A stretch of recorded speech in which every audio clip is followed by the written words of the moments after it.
Hi, I'm Tim. Welcome to Watchbox, and thanks for logging on. If you love this watch, email me, tmosso at thewatchbox.com. Your purchase and pricing email question line for buying this or any watch you see here on our channel. Reach out to tmosso at thewatchbox.com for purchase and pricing. And today we are discussing a classical Rolex Submariner. That's right, it isn't called the No Date. Properly, there are Submariners and Submariner dates, and this is the former. Launched in 2012, this is reference 114060, 40 millimeters in Rolex's 904L Oyster steel. It's an easy watch to wear, 12.8 millimeters thick from lug to lug, 48.1 millimeters, end link to end link across the wrist, 51 millimeters, and then 20 millimeters between the lugs. Throw it on my wrist, 16 centimeters in circumference. You get a good sense of the fit. Honestly, I can't feel or see the difference between the 2020 and previous Submariner.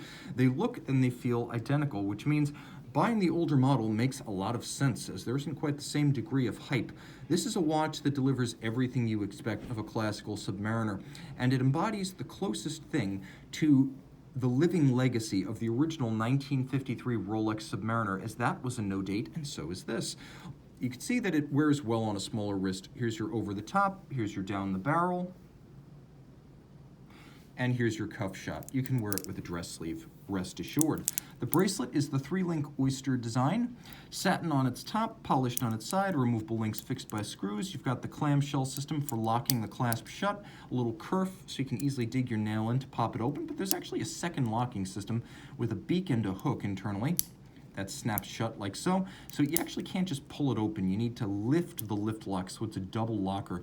If you've seen the new sub, you know that the internal channel is media blasted, so that's a difference between the old and the new. The watch includes a glide lock system, 20 millimeters of incremental adjustment, so you can actually use this for sizing, but you can also use it to pull it out all the way as an extension over a dry suit, a wet suit, or even a thick winter coat. You can see there are removable links fixed by screws. There's even a little half link in there. So you've got a couple of different ways to size this precisely. Rolling back to the case, the super case. A lot of folks ask me, what is the difference between new and old Submariner? And I actually happen to have a new Submariner here. So I'll show you the difference between them. You can see that the old super case is a bit broader, narrower end link and broader lugs, and that's the only real difference. That's why I consider the old watch to be the better buy. Taking a look at the case design, it's strong, it's forceful, it's sheer, it's squared off. It looks more like a 42, if I'm being totally honest, when it's on the wrist, though it wears like a 40. The crown is a trip lock, 300-meter water resistant, screw down, a bezel with 120 clicks, and a silky action. Have a listen.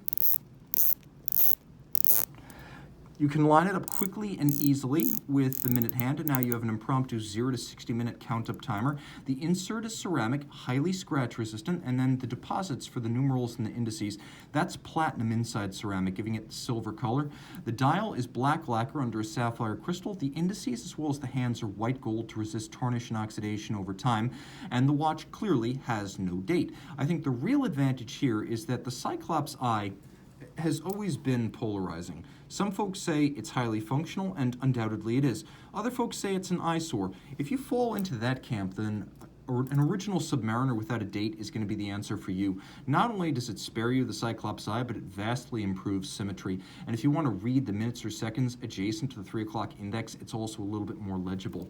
Inside the case, Rolex manufactured caliber 3130, 31 joules, 8 beats per second, bidirectional automatic winding, 48-hour power reserve, stop seconds, COSC chronometer. It's an exceptionally accurate movement that Rolex adjusts to the superlative chronometer standard, which I have to say every time I film a modern Rolex review, because they go beyond the COSC. Over 24 hours as a fully cased-up watch, the watch will not deviate more than 2 seconds, plus or minus. That is beyond the COSC standard. Moreover, the watch features a handmade overcoil hairspring, so in pretty much any position during the test or after on your wrist, the hairspring is going to breathe concentrically, so the watch doesn't gain or lose time in different orientations. The hairspring is a blue oxidized niobium zirconium anti-magnetic alloy that Rolex calls parachrom blue. Full balance bridge and a free sprung index. That's the architecture of the balance. It's very shock resistant. The 31 jewel movement is made entirely by Rolex, and with bidirectional winding, a jeweled staff pivot, and Teflon coated reversing wheels, it is one of the quietest winders in the business. Email tmosso at thewatchbox.com for purchase and pricing detail of this Rolex Submariner. And we're back with Rolex's proprietary Chromolite Blue Lume on the Rolex Submariner.